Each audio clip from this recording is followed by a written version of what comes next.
everything back in your pocket. All right, great. Thomas Hodgson has been the sheriff of Bristol County, Massachusetts for over 20 years. You get one too, huh? Yeah, absolutely. Oh, yeah. And then to And the she's back. very thorough. Yes, Yeah. and to the back. She's I very never go thorough. to the back. He's responsible for the county jails, overseeing more than 1,200 inmates. Gentlemen, how are you? See you. Really good? See you. How you doing, buddy? See you. We're going to take you down to show you the classroom area. We have people who attend different classes here. When I first came here, they had TVs in the cells. The inmates could smoke, basically would get almost as much food as they wanted. And I believe that was the formula of failure. I believe that taking the TVs away, taking away the weights, which they had, giving them sound nutritional meals, but not as much as you want, and making sure they're focused on the opportunity to go to programs was the way to go. Sheriff Hodgson may look like any other law enforcement officer, but sheriffs are politicians, elected by voters. With the office comes considerable power, which includes how they run their jails. How are you? Good. Jail should never be a country club. And anyone who spent time in our facilities will tell you they are the furthest thing from a country club. And we know our approach is working. You can be 100 miles or even 50 miles apart between two different jails, and your experience will completely differ and be completely based on who is the sheriff in that county. There are over 3,000 sheriffs across the country, and there's a wide spectrum in how they do their job. Hodgson's tough-on-crime approach may play well in elections, but it raises concerns by critics who are worried about the living conditions for inmates.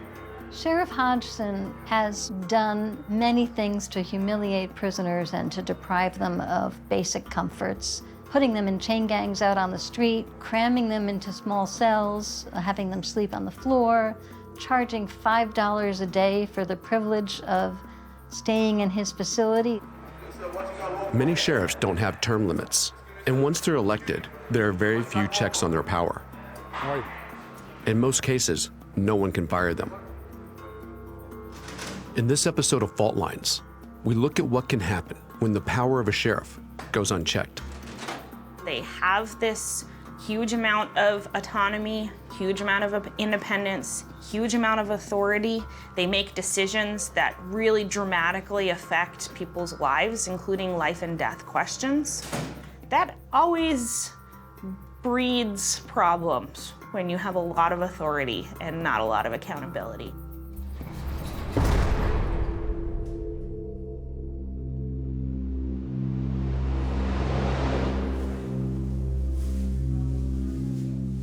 Thomas Hodgson is the longest-serving sheriff in Massachusetts. But in recent years, he's made news for the high suicide rate in his jails. You're in one of the behavioral units where there's more control over the inmates. We also sometimes will conduct what we call eyeball watches here. We'll have an officer sitting watching that person. If they feel that there's a potential risk for someone, it doesn't mean necessarily they're going to commit suicide, but they may have suicidal ideations. When we're told that, we will then, working with mental health, put them on a watch where an officer just watches them the whole time. So this officer's assigned to sit in this chair and just monitor the person that's inside that cell for their own safety. Mental health watch is so punitive at Bristol County. It's worse than solitary confinement. You're put in a cell with what's called a Fergie, or a suicide smock, and no clothing. You're watched constantly by a corrections officer who's peering at you through a window. That's it. You're in that cell 24/7. That kind of response to suicidal feelings is what stops people from reporting it to begin with. Bonnie TENNERIELLO is a lawyer with Prisoner Legal Services in Boston. Her organization is suing Sheriff Hodgson for housing mentally ill inmates in solitary confinement. When you have serious mental illness, you should not be in solitary confinement for more than a brief period of time. And what we say in our lawsuit is they don't have the procedures in place to make sure that doesn't happen.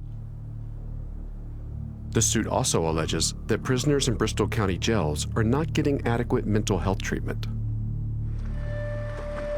We met a group of former inmates to ask them about their time in Bristol County Jail. Some of them are still in the criminal justice system and don't want to show their faces for fear of retribution. If you don't mind me asking, how many guys here actually attempted suicide while they were in that jail? Wow. How many guys here thought about suicide while they were in that jail? Everyone. How many of you guys were on meds when you went in there? Everyone was on meds when you went in there. Yep. When you went in there, were you able to stay on your meds? Did they get the meds you needed? Nope. No? Nope. No? Nothing. No? If you feel yourself slipping emotionally or mentally and you need mental health help, what's the process? What do you do to get it? You pray. You pray. Put your hands together and pray. You have to fill out a sick call slip.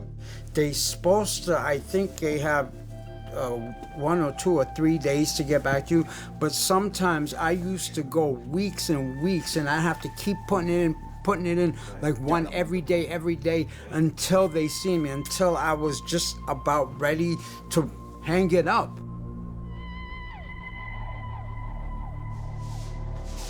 JOAQUIM Forte was in jail in Bristol County in 2013. He suffers from bipolar disorder. There you go. I don't know how hot it's because George David. You're welcome. He now volunteers in a soup kitchen. In jail and severely depressed, JOAQUIM says he reached out for help. Well, I wrote them a letter. I wrote the mental health department a letter that I had been feeling really, really suicidal, and that I was gonna go through with it. Well, yeah, 3 days later, I didn't hear nothing back from them. And then that night, I tried to commit suicide again. They told me that they came and took me down. They told me that they used those electric things to shock you back to life. And then the mental health department finally realized, wow, this guy is serious. He's really trying to commit suicide. At least 8 people have committed suicide in Bristol County jails since 2015.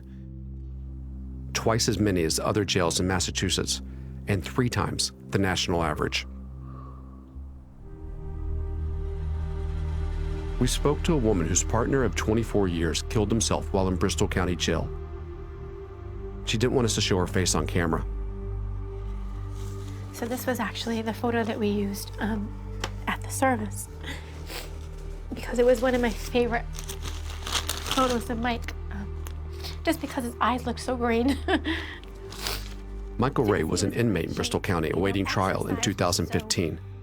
He suffered from bipolar disorder and had substance abuse issues. And I have thousands of letters. I'm not gonna lie. I mean, I have boxes and boxes of letters. So I just grabbed a few.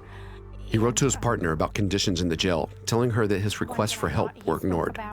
He said, you have to tell people this isn't right. And that's just one. I mean, he says it in this one. He tells me, this is dated October 19th, 2015. And he said, I think I'm losing my mind and don't know what to do anymore. No one asks about me or answers my slips for help. I'm just talking. This is my only option of some kind of therapy, is writing you. I don't want to die. I'm sorry. I don't want to die, but I feel like I'm dying from the inside out already. I love you guys so much and don't want to leave you. This was again about the mental health. He's seen no one and has put in 3 more slips since then. And this was dated December 4th, so it had been almost 2 months since he had put in that initial slip. It literally sounds like for months he's requesting mental health support and he's not getting it. Correct. The one thing he says in all of his letters is that he wanted help, and it never came. On Saturday, June 10th, 2017, Michael hanged himself in his cell. Michael is ultimately responsible for Michael's actions. I would never say that Tommy Hodgson is the one.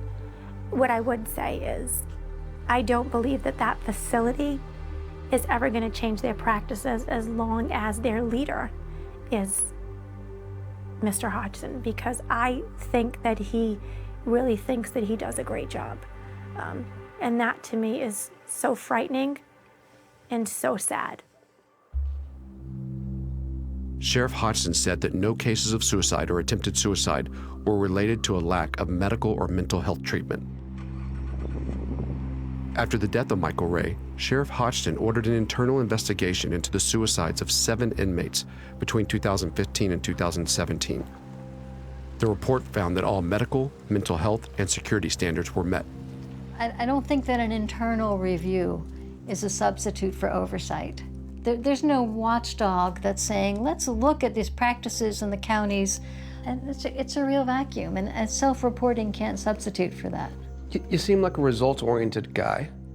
At the end of the day, who should be held accountable for a suicide rate that's that high and that different than other jails in this state and across the nation? If you could identify something that would say that our system has failed, that in fact is the cause, or that we just don't have the level of interest in taking care of the mental health cases, or whatever it is.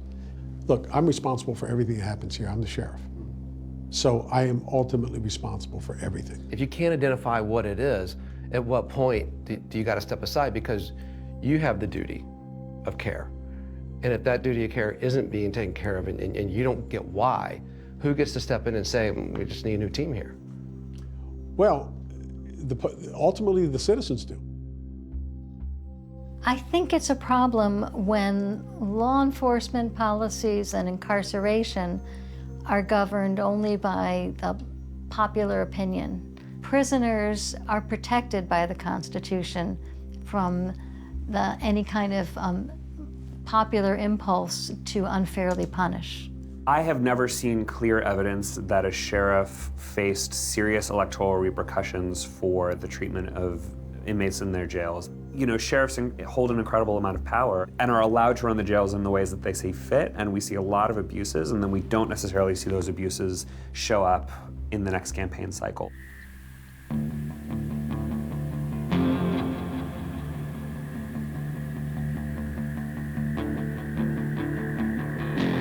In large parts of America, sheriffs are the only form of law enforcement and do everything from running the jails to patrolling the streets.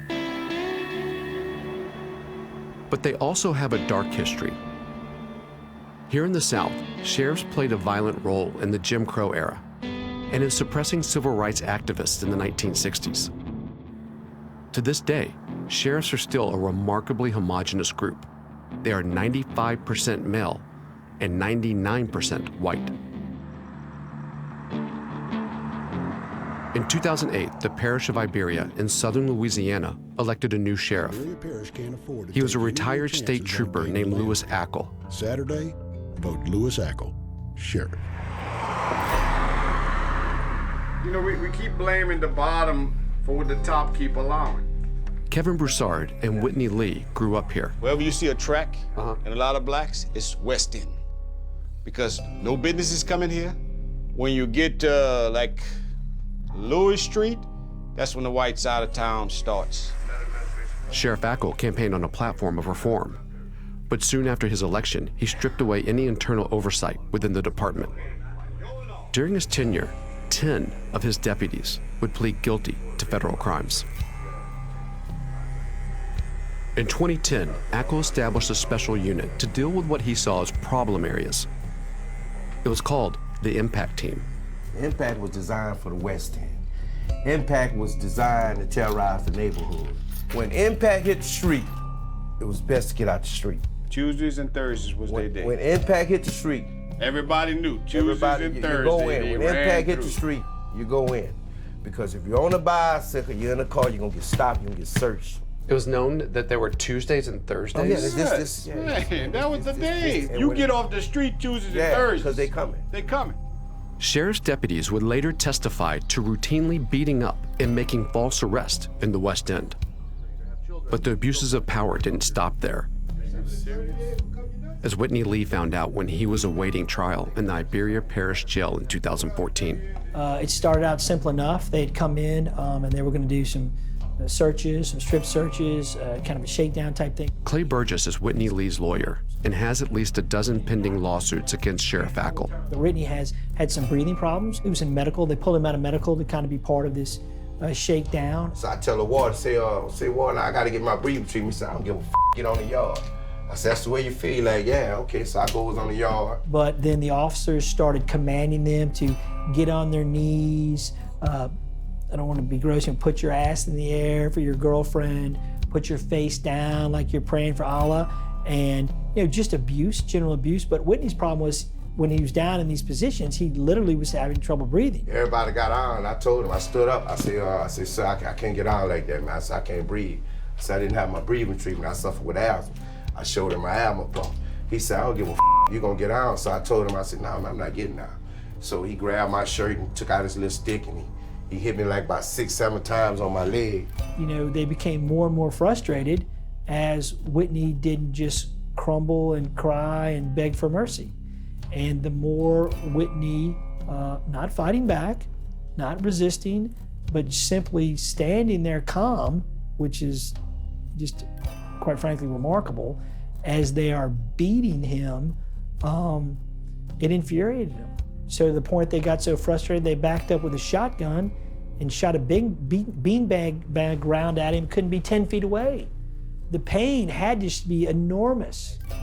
Whitney Lee sued the IBERIA Parish Sheriff's Office over the incident. His case has recently been settled. I done been through a lot of things, and it kind of hurt me because I've been shot at, but I ain't never been shot. It took me to go to jail to get shot. As the abuses by the IBERIA Parish Sheriff's Office started to come out, the FBI and the Civil Rights Division at the Department of Justice started investigating. So essentially what happened is you've had everything from false arrests, severe beatings in the jail, to officers lying under oath for convictions, to them letting dogs loose on prisoners, them beating prisoners. I mean, it's almost every crime that you can think of. Lying about evidence, planting evidence, literally beating people who are enemies of Ackle. After the Department of Justice investigated, Sheriff Ackle was charged with ordering the beating of inmates in the jail and conspiring to cover it up. His trial took place in the fall of 2016. It was moved to another town, 3 hours away. Curtis Ozen was one of the inmates in the jail that day in 2011. He was awaiting trial on a misdemeanor charge. Now he tells us he can no longer live with any sense of peace. I'm scared to get pulled over. I'm afraid I'll get stopped, and I don't know what an officer, what his vendetta could be, what his motive is. I can't trust that, man. I fear that he would kill me, shoot me, beat me, do something. It happened to me 2 times already. It's not gonna happen a third. What do you mean it happened to you 2 times? In IBERIA Parish, I was beaten in a chapel in a room like this. In the jail? In the jail. Beaten down, man, like a dog, in handcuffs. This is security camera footage from the jail's recreation yard that day. The guards were doing a shakedown, taking inmates out of their cells and searching for contraband. Curtis says someone near him insulted the guards. The deputies thought the comment came from him. Louis Ackle walks in the door. Hey, Mr. Ackle, this is business. Ackle tells the officer, detain him. Boom, he slaps him on the ground. He got me on the ground. I'm like this, the officer on my back. Ackle comes, put the dog in my face, let the dog loose on him. That's Curtis at Sheriff Ackle's feet. He thought I said a comment. You see? Not he knew, he thought. Yeah. Gets in the chapel, handcuff me again. Handcuff me again, some ties. Been in the cell, come in, he comes in the room. Curtis, get on your f***ing knees, man. For what? What's up, man? Get on your f***ing knees. All right, man, all right, you got that. I ain't doing nothing, bro. He got his baton. Poking him. I'm the I'm like, man, come on, man. Why you doing that, bro? Like that. Now who the nah, huh? Lay your f***ing ass on the ground. I lay his on the ground like this, man. I'm like, man, you're doing that for nothing, man. I didn't do it, I didn't say that, man. So you're not gonna tell me? I don't know. Boom! Hit me with the baton right here in the neck, man, with a piece of iron like this. in my neck, bam. I was like, man, come on, please, bro. And that's when he went to work.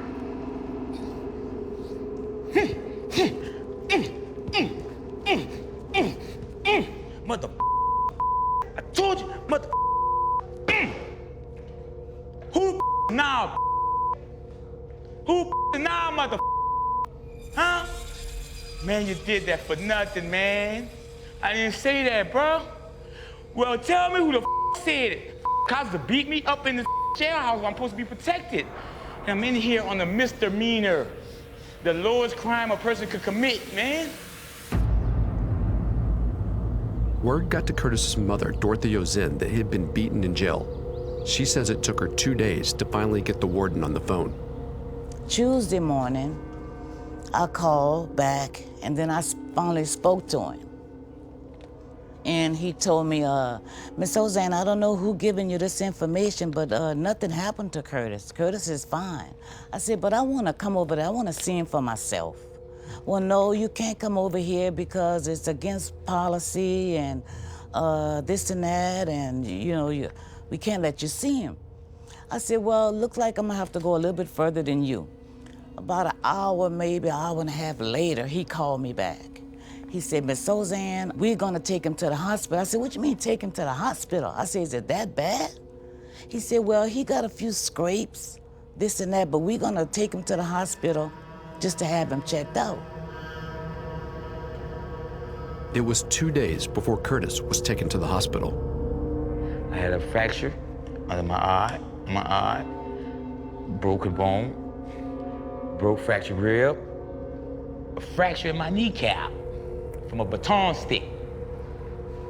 Why'd they take you to the chapel? Because it's isolated, soundproof. See what I'm saying? No you can cameras? holler all you want up in there, nobody's gonna hear you. No cameras? No cameras, no nothing. No sound, no nothing. And it's duck off in the jail. So they could take you in there, and from there to the hiding spot, the dungeon. They had it so planned out so good, man. And they was doing it on a regular, and the officers in the IBERIA Parish would tell you that. A cop gonna take you, I'm gonna beat your ass, boy. I'm gonna whip your ass. A cop. If I have any type of incident or anything going on in my household, I would refuse to call the police, man. Refuse. Ackle told them to do it. Ackle directed us to do it this way.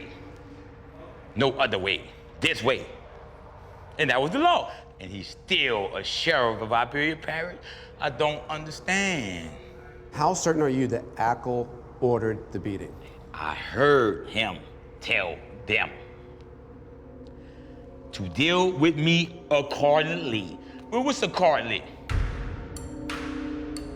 During Ackle's trial, former Deputy Sheriff Ben LaSalle testified, verifying the details of Curtis's story. He also said that Ackle ordered the beatings. Sheriff Ackle was tried before a mostly white jury. He was acquitted of all charges. After the trial, he blamed his deputies. One of the things that this case did was help eliminate rogues from the IBERIA Parish Sheriff's Office who went beyond the law and beat on innocent people and planted drugs on innocent people and stole from drug dealers to go eat. That is totally opposite of what I am and what I've been. He declined our interview requests. With 10 of Ackle's deputies behind bars for their crimes, the city of New Iberia has voted to replace the sheriff's department with a new police force. Louis Ackle continues on as sheriff of the parish and is still in charge of the jail. While we were filming in southern Louisiana, 5 more sheriff's deputies from nearby towns were arrested for beating prisoners. It's not shocking to anyone. There's no ripple effect. There's no wave. There's no outrage. I mean, think about it. You're down here for just a number of days, and 2 different departments within 60 miles of here, 5 deputies are arrested for abusing prisoners. Right? I mean, I would think in another part of the country, and maybe a bigger media market or whatever, that'd be. I mean, it made the news. Don't get me wrong, but I don't know 4 people that slowed down for it. Even years after the assault in the jail, Curtis Ozen is still struggling to deal with the trauma. I don't want to live like that. I don't want to live like that. I want to drive my daughter to the ball. I want to drive her to the movies. You know, I have a baby, man. A little baby girl, you know. I don't want her to go through that. I don't want her to know that her daddy living in constant fear of a fucking police officer. I want her to know if she isn't in trouble, that she can call the authority. Yeah, man. I want her to live like that. Not up like me, cuz. They me up real bad, man. Yeah.